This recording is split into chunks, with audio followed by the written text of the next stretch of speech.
Hello everybody and welcome to the Tea Party Hardy channel.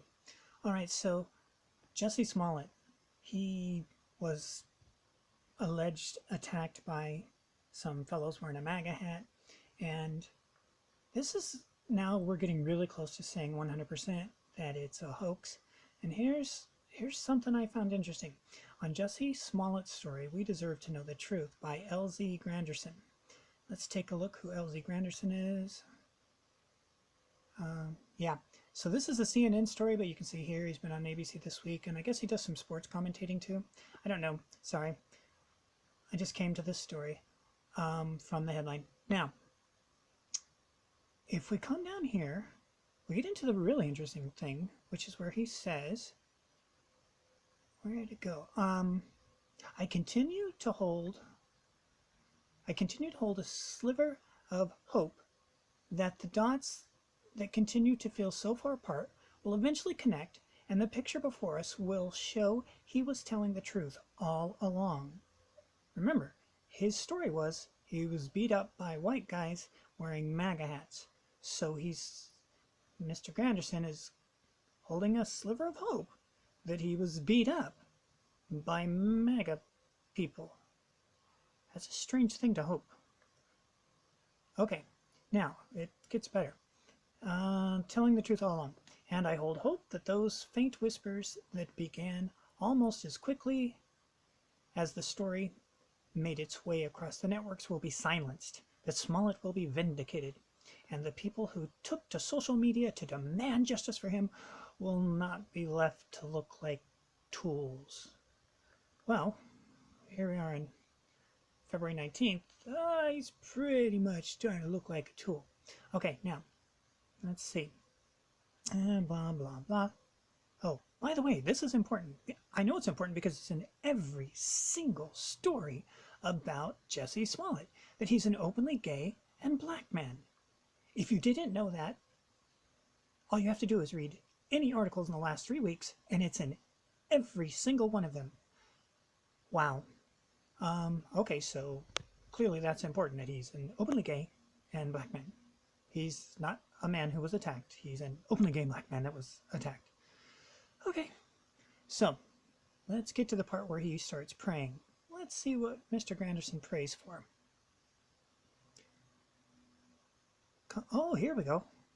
He's going to wish to God he knew why the story would have been made up. Okay, or better yet, I pray to God that I don't ever have to find out. It's perfectly fine to sully one's platform with a reckless indiscretion, but how do you forgive a celebrity who's potentially damaged the credibility of millions who are less fortunate? I'm gonna just take a second to go. Look, it's perfectly fine to sully one's platform with a reckless indiscretion. Really? Then what does reckless indiscretion mean if it's okay to do it? I'm not sure. He uses that word so often, I am not so sure he knows what it means. Anyways, so he wishes to God why he knew. Or better yet, I pray to God I don't ever have to. He's praying to God to not find out the truth. By the way, that was the headline.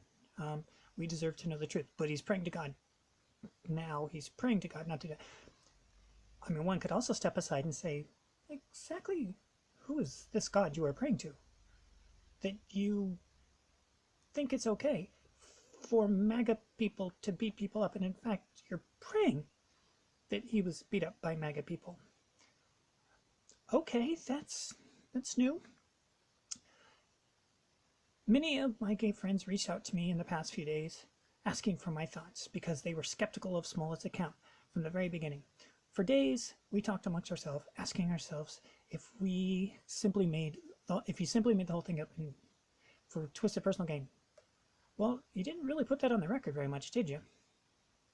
But look at the closing line. I, on the other hand, am still hoping that he's telling the truth. It may be naive, but it's a lot better than trying to answer the what, as in what we do next. So here it is. I'm assuming his gender, aren't I? Mr. LZ Granderson. There he is. He's praying to God that this man was beat up by white MAGA people. I wonder what that prayer would sound like. Why don't you put the comments in below and you tell me, what does a prayer to God sound like to say that MAGA white people beat up this fellow instead of the hoax where the guy was completely fine? He would rather have him beat up than just be fine, spending $4,500 of his own money, allegedly, to two brothers who are not Nigerian. In fact, they were born in Chicago. They're Americans. That's a topic for another video. Anyways, thanks for tuning in to the Tea Party Hardy channel, and we look forward to having you come back again.